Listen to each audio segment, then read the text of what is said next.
guys, so I wanted to make a problem about lesson 9, which covers the hyperbola. So we're going to go over question number 5, which asks you to sketch the graph of the following hyperbola. The first step is to put it in standard form. To do that, we have to complete the square. So we're going to group together the x squared, the x terms, and the y terms, and complete the square. Now notice this one has negative y squared. We can actually pull that negative out, which will help us understand how our graph is going to look. So we have y squared minus 4y, because we pulled out that negative. And then we're going to add the 4 to the right-hand side. So we have equals 4. So now we're going to complete the square. So we have negative 6 divided by 2 equals negative 3. Square that equals 9. Now, you have to remember you have to do it on the other side of the equation too. So we're going to add 9 to the right-hand side. Over here we have negative 4 divided by 2 equals negative 2. Squared equals 4. So here we have positive 4. Now remember, what you do over here, you have to do over here. So we're going to multiply this negative through, because we have to remember we got to do that because we pulled it out. So this would be negative 4. So minus 4. Okay, so now we just factor. So the x terms turn into x minus 3 squared minus the y is just y minus 2 squared. If you have questions about factoring, just ask me, because I know these can be a little bit tricky. The 4's cancel each other out and we're left with 9. Now we want this set equal to 1, so we're going to divide everything by 9. And we have our standard equation of x minus 3 squared over 9 minus y minus 2 squared over 9 equals 1. So we have a squared equals 9 and b squared equals 9. So therefore, a and b equal plus or minus 3. So a equals plus or minus 3, and b equals plus or minus 3.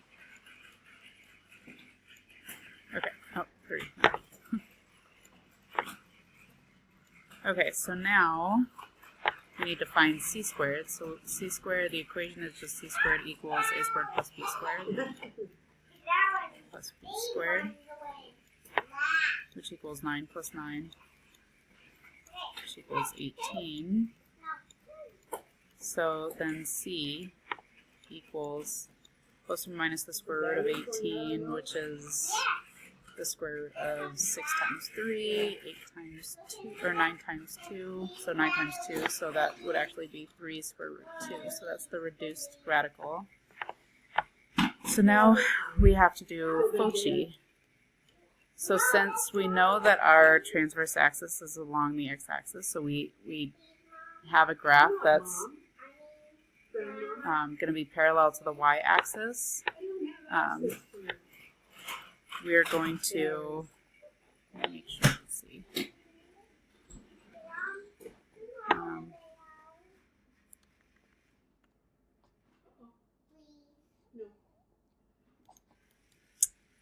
I believe, hopefully, we have h, oh, and then our center, sorry, we have our center, which is h and k.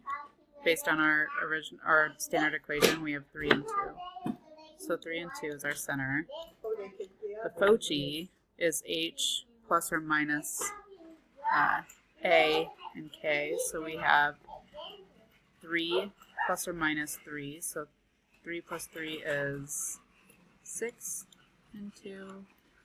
And 3 minus 3 is 0 and 2. So that's our Fauci. The endpoints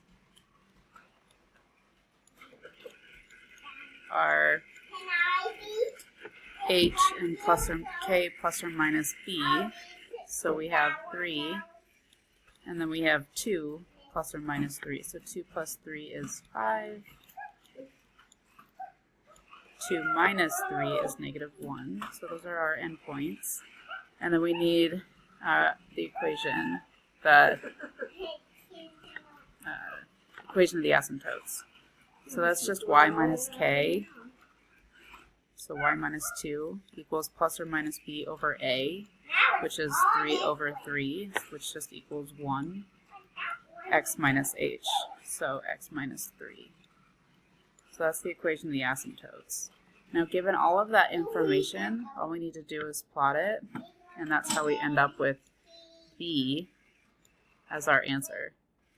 So that's it. That's all you need to do for this one. If you have any questions, please feel free to reach out, and thanks for watching.